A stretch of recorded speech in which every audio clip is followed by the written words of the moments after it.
ಆಚಿ chilli powder ಸಖತ್ ಖಾರ ಬಣ್ಣ ಮತ್ತು ರುಚಿ ಆಚಿ ಚಿಲ್ಲಿ ಪೌಡರ್.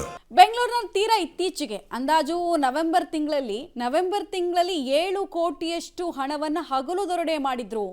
ATMಗೆ ಹಣ ತುಂಬಿಸಬೇಕಾಗಿದ್ದಂತಹ ಆ ಏಜೆನ್ಸಿ ಏನಿತ್ತು ಅದರ ಮಾಜಿ ಸಿಬ್ಬಂದಿಗಳು ಮತ್ತು ಪೊಲೀಸ್ ಪೇದೆ ಒಬ್ಬನ ಪ್ಲಾನು, ಟೋಟಲ್ ಆಗಿ ಒಂದು 7 ಜನ ಇನ್ವಾಲ್ವ್ ಇದ್ರು ಅನ್ನೋ ಸುದ್ದಿ ನಿಮಗೆಲ್ಲ ಗೊತ್ತೇ ಇದೆ. ಈ ಸುದ್ದಿ ಮಾಸೋಕ್ ಮುಂಚೆನೆ ಮತ್ತೊಂದು ATM ದರೋಡೆ ಪ್ರಕರಣಕ್ಕೆ ಸಂಬಂಧಪಟ್ಟಂತೆ ಡೀಟೇಲ್ಸ್ ಸಿಗ್ತಾ ಇದೆ. ಈ ಮೂಲಕ ATMಗೆ ಹಣ ಡೆಪಾಸಿಟ್ ಮಾಡೋದಕ್ಕೆ ಸರ್ವಿಸ್ ಕೊಡ್ತಾ ಇರುವಂತಹ ಕಂಪನಿಗಳು, ಏಜೆನ್ಸಿಗಳು ಎಷ್ಟು ನಂಬಿಕಾರ್ಹವಾಗಿದೆ ಅನ್ನೋ ಪ್ರಶ್ನೆಯನ್ನು ಮತ್ತೆ ರೈಸ್ ಮಾಡ್ತಾ ಇದೆ.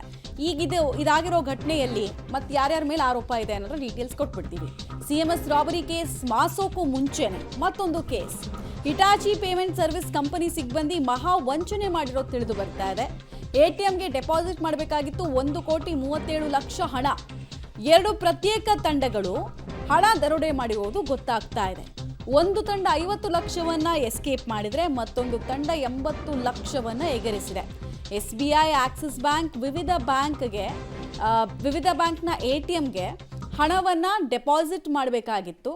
ಹಣ ತುಂಬಿಸೋ ಕಂಪನಿನೇ ಇಲ್ಲಿ ವಂಚನೆ ಮಾಡಿರೋದು. ಹಣ ತುಂಬಿಸೋ ಕಂಪನಿಯ ಸಿಬ್ಬಂದಿಗಳೇ ಸೇರಿಕೊಂಡು ಒಟ್ಟು ಗುಂಪಾಗಿ ವಂಚನೆ ಮಾಡಿರೋದು ತಿಳಿದು ಬರ್ತಾ ಇದೆ. ಪದೇ ಇಂಥ ಘಟನೆಗಳು, ಸರ್ವಿಸ್ ಕೊಡ್ತೀವಿ, ಸೆಕ್ಯೂರಿಟಿ ಕೊಡ್ತೀವಿ ಅಂತ ಹೇಳ್ಕೊಳ್ಳುವಂತಹ ಏಜೆನ್ಸಿಗಳ ಹಣೆ ಬರಹ ಏನು ಅನ್ನೋದನ್ನು ಸಾಬೀತುಪಡಿಸ್ತಾ ಇದೆ ಈ ಪ್ರಕರಣ. ಬಟ್ ಇದರಲ್ಲಿ ಯಾರು ದರೋಡೆ ಮಾಡಿದ್ರು ಅಂತ ತಿಳ್ಕೊಳ್ಳೋದಕ್ಕೆ ಹೆಚ್ಚು ಸಮಯ ಬೇಕಾಗಿಲ್ಲ. ಕಾರಣ ಸಿಬ್ಬಂದಿಗಳ ವರ್ಗ, ಏಜೆನ್ಸಿ ಏನಿತ್ತು ಆ 2 ತಂಡಗಳೇ ಇದರಲ್ಲಿ ಪಾಲ್ಗೊಂಡಿರೋದು ಗೊತ್ತಾಗ್ತಾ ಇದೆ. ಬೆಂಗಳೂರಿನಲ್ಲಿ 7 ಕೋಟಿ ರೂಪಾಯಿ ಹಗಲು ದರೋಡೆ ನಡೆದ ಘಟನೆ ಮಾಸುವ ಮುನ್ನವೇ ಮತ್ತೊಂದು ATM ದರೋಡೆಯ ಪ್ರಕರಣ ವರದಿಯಾಗಿದೆ. ATMಗೆ ಹಣ ತುಂಬುವುದಕ್ಕೆ ಸೂಚಿಸಿದಂತಹ ಕಂಪನಿ ಅಧಿಕಾರಿ, ಆದರೆ ಕೋಟಿ ಹಣವನ್ನು ಲೂಟಿ ಹೊಡೆದಿದ್ದಾರೆ ಸಿಬ್ಬಂದಿ. ಪ್ರವೀಣ್, ಧನಶೇಖ್, ರಾಮಕ್ಕ, ಹರೀಶ್ ಕುಮಾರ್, ಪ್ರವೀಣ್ ಕುಮಾರ್, ವರುಣ್ ಎಂಬುವರು ಈ ದರೋಡೆ ಮಾಡಿರೋದು ಗೊತ್ತಾಗ್ತಾ ಇದೆ, ಲೂಟಿ ಹೊಡೆದಿರೋದು ಗೊತ್ತಾಗ್ತಾ ಇದೆ. 2 ತಂಡಗಳು ATMಗೆ ಹಣ ಹಾಕದೆ ಹಣವನ್ನು ಎತ್ಕೊಂಡು ಎಸ್ಕೇಪ್ ಆಗಿದ್ದಾರೆ. ಜನವರಿ 19ನೇ ತಾರೀಕು ನಡೆದಂತಹ ಘಟನೆ ತಡವಾಗಿ ಬೆಳಕಿಗೆ ಬಂದಿದೆ. ಘಟನೆಯ ಸಂಬಂಧ ಕೋರಮಂಗಲ ಠಾಣೆಗೆ ದೂರನ್ನು ಕೊಡೋದಕ್ಕೆ ಅಧಿಕಾರಿಗಳು ಮುಂದಾಗಿದ್ದಾರೆ. ಆರೋಪಿಗಳ ಪತ್ತೆಗೆ ಈಗ ಕೋರಮಂಗಲ ಪೊಲೀಸರು ಬಲೆ ಬೀಸಿದ್ದಾರೆ ಅನ್ನೋದು ಗೊತ್ತಾಗ್ತಾ ಇದೆ. ಹತ್ತತ್ರ 10 ದಿನ ಆಯಿತು ಘಟನೆ ಆಗಿ, 7-8 ದಿನ ಆಯಿತು. ಇಲ್ಲಿಯವರೆಗೂ ಕೂಡ ಯಾಕೆ ಈ ವಿಚಾರವನ್ನು ಪೊಲೀಸರ ಗಮನಕ್ಕೆ ತರಲಿಲ್ಲ ಅನ್ನುವಂಥದ್ದು ಸಹಜವಾದಂತಹ ಒಂದು ಪ್ರಶ್ನೆ ಮುನ್ನೆಲೆಗೆ ಬರ್ತಾ ಇದೆ. ಮತ್ತೊಂದು ಕಡೆ ಈ ಕಂಪನಿಗಳಿಗೆ ಸಿಬ್ಬಂದಿಗಳನ್ನು ತೆಗೆದುಕೊಳ್ಳುವಂತಹ ಸಂದರ್ಭದಲ್ಲಿ, ಅವರ ಕೈಯಲ್ಲಿ ಹಣ ಕೊಡುವಂತಹ ಸಂದರ್ಭದಲ್ಲಿ ಅವರ ಆಯ್ಕೆ ವಿಧಾನಗಳಲ್ಲೂ ಕೂಡ ತಪ್ಪಿದೆಯಾ ಅನ್ನುವಂತಹ ಪ್ರಶ್ನೆ.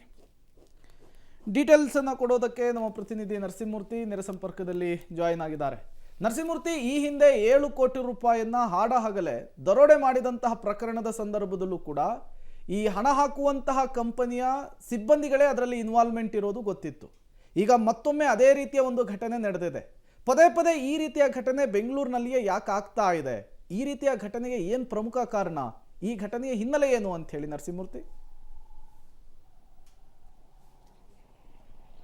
ಪ್ರೇಮ್, ಸಿದ್ದಾಪುರ ಪೊಲೀಸ್ ಠಾಣಾ ವ್ಯಾಪ್ತಿಯಲ್ಲಿ CMS ಕಂಪನಿಯ ವೆಹಿಕಲನ್ನು ಅಡ್ಡಗಟ್ಟು ಆ ವೆಹಿಕಲನ್ನು ದರೋಡೆ ಮಾಡಿ ಸುಮಾರು 7 ಕೋಟಿ ಹಣವನ್ನು ದರೋಡೆ ಮಾಡಿದಂತಹ ಪ್ರಕರಣ ಬೆಂಗಳೂರಿನಲ್ಲಿ ಮಾಸೋದಕ್ಕೂ ಮುನ್ನವೇ ಇದೀಗ ಮತ್ತೆ ಅದೇ ರೀತಿಯಾದಂತಹ ಒಂದು ಪ್ರಕರಣ ವರದಿಯಾಗಿದೆ. ಬೆಂಗಳೂರಿನ ಕೋರಮಂಗಲದಲ್ಲಿ ಹಿಟಾಚಿ ಕ್ಯಾಶ್ ಮ್ಯಾನೇಜ್ಮೆಂಟ್ ಸರ್ವಿಸ್ ಕಂಪನಿಯ ಎಂಪ್ಲಾಯಿಗಳು ಸುಮಾರು 1.5 ಕೋಟಿ ಹಣವನ್ನು ಇದೀಗ ದರೋಡೆ ಮಾಡಿರುವ ಪ್ರಕರಣ ಬೆಳಕಿಗೆ ಬಂದಿದೆ.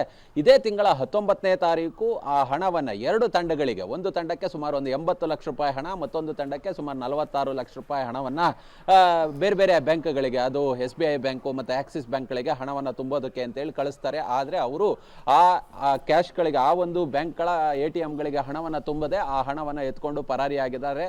ಹೀಗಾಗಿ ಇದೇ ಪ್ರಕರಣ ಸಂಬಂಧ ಆ ಒಂದು ಹಿಟಾಚಿ ಕಂಪನಿಯ ಅಧಿಕಾರಿ ಮಿಥುನ್ ಎನ್ನುವವರು ಇದೀಗ ಒಂದು ದೂರನ್ನು ಕೊಟ್ಟಿದ್ದಾರೆ ಕೋರಮಂಗಲ ಪೊಲೀಸ್ ಠಾಣೆಯಲ್ಲಿ. ಆ ದೂರಿನ ಆಧಾರದ ಮೇಲೆ ಅಲ್ಲಿನ ಎಂಪ್ಲಾಯೀಸ್ಗಳ ವಿರುದ್ಧ ಇದೀಗ FIR ದಾಖಲಾಗಿದೆ. ಆರೋಪಿಗಳಿಗಾಗಿ ಹುಡುಕಾಟವನ್ನು ನಡೆಸುವ ಕೆಲಸವನ್ನು ಮಾಡಲಾಗ್ತಿದೆ.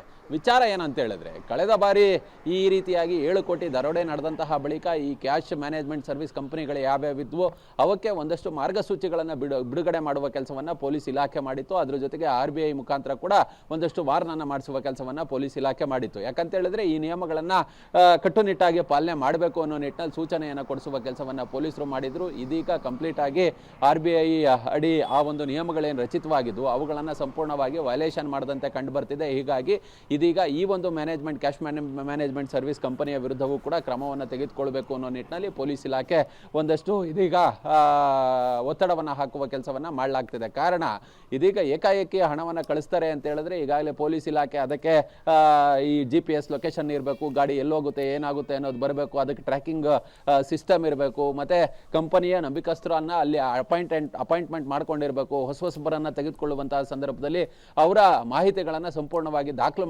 ಮಾಡ್ಕೊಂಡಿರಬೇಕು. ಏಕಾಏಕಿ ಅವ್ರ ಕೈಲಿ ಹಣವನ್ನು ಕೊಟ್ಟು ಕಳಿಸಬಾರ್ದು.